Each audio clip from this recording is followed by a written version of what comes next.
Welcome, here I've got Microsoft Surface Duo and let me show you how to record slow motion video at this device.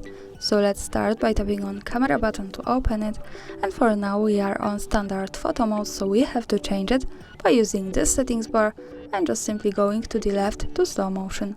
Here we are, we can tap to the center button up to change the speed of our slow motion. We can pick between 120 or 240, so let me stay like that for example, and to start recording we have to simply tap on the shutter button at the center, so let me start to show you how it works.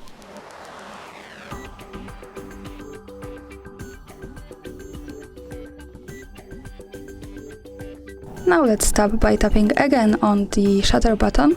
To see the video, let's move to the right one that follows us straight to the gallery, and here we can play our video by using the center button.